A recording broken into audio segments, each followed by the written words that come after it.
How's it going, gang? It's a final render here, and a few days ago I posted a video talking about how I thought survival mode was going to be the best mode inside Fallout 76, and we got many interesting and loving comments on that video, but there were also some people who were very enthusiastic about survival mode, thinking it would bring in some new people and help shake the game up a little bit. Well, survival mode has come out now, and it's been interesting, to say the least.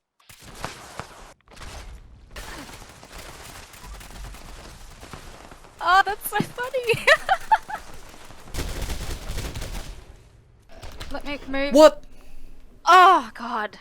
So yes, the survival mode beta is very much in beta, and there is a lot of really good stuff here in the survival mode, but then again there is a lot of stuff which is just a flat out broken with it, and honestly almost makes it just not worth playing in its current state. And we're going to talk about some of that stuff in today's video and have a lot of fun. So when you're playing the survival mode, you really do have that heightened sense of tension that you normally have when playing very hardcore survival games like DayZ and Rust, etc. It's genuinely here, and that really surprised me. I thought, considering I've got stim packs and I've got missile launchers and bloodied power fists, I'll be fine, I won't worry. Plus I've actually done quite a lot of PvP and I enjoy PvP in Fallout 76, so I thought I'd be fine. But I was amazed at the amount of tension I actually felt just seeing someone off in the distance and then slowly stalking them for a long period of time. Genuinely felt like I was playing something like PlayerUnknown's Battlegrounds, when you know the person ahead of you is likely to kill you and you are stalking them, hoping to get the kill before they see you. Felt really good. I really adored that. And the fact that they show you people on the map to go and find, I think is a really good way to encourage player hunting. It means that you actually will want to go for these targets and encourage PvP combat if you're interested in that. Something very different also about the survival mode is when you die, you drop a huge amount of aid items along with all of your junk items. First time this happened, it really shocked me because I lost, no joke, around 40 stim packs, maybe 8 whiskey, a lot of fury, a lot of very important stuff you need to play the survival mode. But at the same time, that really adds to the tension because it means in order to not lose stuff, you have to carry a very limited amount of aid, and it generally adds to the tension a lot. Think of it as like going to a casino. If you go into a casino, you have to expect to lose everything you are carrying. That way, if you come out positive, everything is good. So therefore, go into the casino with almost nothing and hopefully come out with a lot. If you go in with a lot, then you have to expect that you will lose a lot. It generally adds to the tension knowing that I've got very few stim packs and very few chems that will help me out in a battle. I've got to weigh the pros and cons of will I actually be able to survive this battle, and if I can, do I actually have enough aid to get back to the nearest stash box in order to deposit my opponent's junk. It's a very similar story to the caps. You actually lose double the amount of caps you do in survival mode than you would in adventure mode. It means in some circumstances you can lose maybe over 200 caps per battle, and battles are over very quickly. So you've got to go into the survival mode with very few caps and hopefully come out with a lot. I also love that the players in the map aren't actually visible for you to see on the main map like in the base game. This means you have always got a sense of tension because even if you know where the top 3 players are on the map, you don't know where the other players are. They might be very near you. They might be hunting the same player you're hunting. And it means it always has that sense of tension. And you don't just have that tension when you are near your target. The tension is always there, which I really like. It's genuinely pant-wetting sometimes. Ugh. So you may be saying, final render, you Titanic superstar who leaks of MVP-ness. What on earth is the problem then? Those all sound pretty good.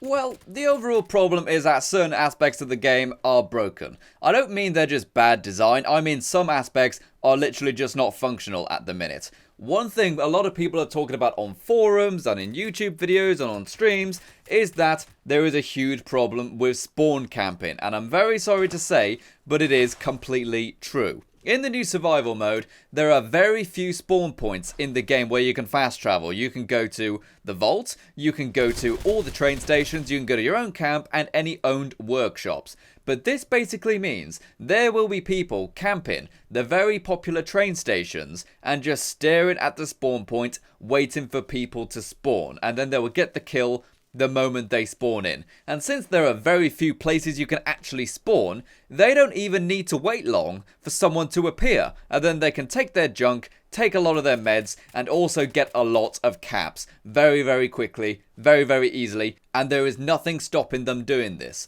There is meant to be a system in play to where you will have immunity for a certain amount of time when you spawn in, but it only works in certain places. Certain train stations, literally the spawn immunity just does not work. I've spawned in at places like the Charleston train station and the immunity has not been there. I have been killed before I have actually loaded into the game because the people camping the train stations, they can see me before I can see them. So it means they don't even need to try to kill me. They've already killed me before I can even register where I am in the game.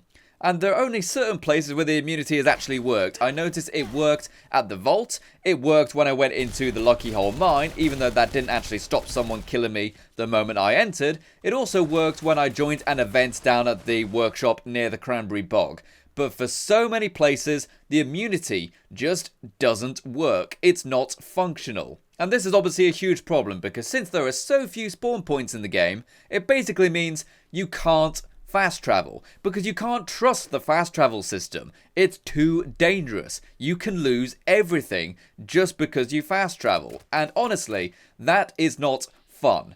A lot of people say just walking everywhere in a survival game is actually more immersive and it's more realistic. It's not. It's just tedious. The Fallout 4 survival mode also had very limited or no fast travel, and typically the first thing people did whenever they wanted to play the survival mode was download a mod that allowed fast travel, because not having fast travel is just tedious. And because of also, since there is very limited fast travel, I think just legitimately playing the game and doing quests in survival mode is just not going to happen, because it takes way too long to get to some areas of the map and it's too dangerous going to do the actual fast travel into the train stations. Think about the quests which are for the free states, which have you going up and down the mire constantly. They take way too long to walk. People are just not going to quest in survival mode. There isn't even a train station in the mire, for God's sake. And on top of that, people aren't even really going to do events either, because when you do an event in Fallout 76, everybody is automatically on the same team. Everybody has friendly fire. This is the same for survival mode. However, the moment the event is over, everyone is hostile again. So it basically means if you go to an event, there is a very high likelihood that anyone with you is automatically going to become an enemy. I've done this several times at Uranium Fever. The moment the event ended, I went and killed the people who were with me, because I knew they were going to be doing the exact same thing to me, and I refused to be the one who gets hit first. And there is a very simple way to fix this. I'm just going to outright say it. Just open fast travel the way it would have been in the adventure mode. Not only does this mean you can effectively do the questing by fast traveling around as much as you want, but it also means if there is someone who is camping a spawn point, it means you can spawn somewhere nearby and kill the person who is griefing everyone. You can turn these bad people into interesting content, which is what Bethesda wanted to do in the end. Because as of right now, people are spawn killing and there is nothing people can do about it. They are just there being rewarded for griefing and there is nothing someone can do about it. They can either join them, or they can do the only tactic which worked for me, that is to pop a stealth boy, charge in, kill one of the campers, and hope the other campers didn't see. That's the only way to deal with these kind of players. And to tell you the truth, they just go back and start doing it again anyway, because there is no punishment or any kind of downside to doing this. You just get rich. Don't shoot! Don't shoot! Don't shoot! Don't shoot! Don't shoot!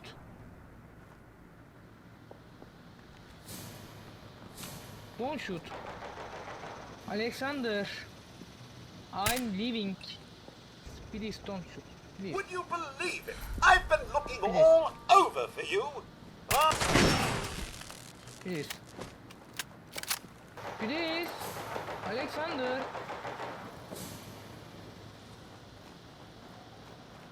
Ana koyayım size ya. Ya gençler vurmayın artık. Vurmayın. Don't shoot. Don't shoot. Please don't shoot.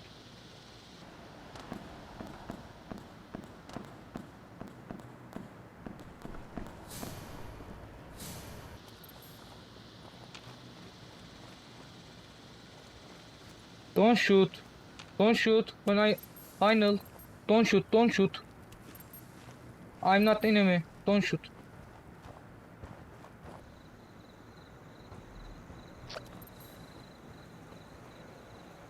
There are some other factors as well which could help improve this problem. Firstly, actually get the immunity to work and actually make it longer. Sometimes it's only maybe 5 or 6 seconds of immunity. That's not enough. It needs to be a bit longer. It needs to be long enough so that a regular low-level player who doesn't have lots of speed demon mutations or marsupial mutations can realistically escape someone who is camping.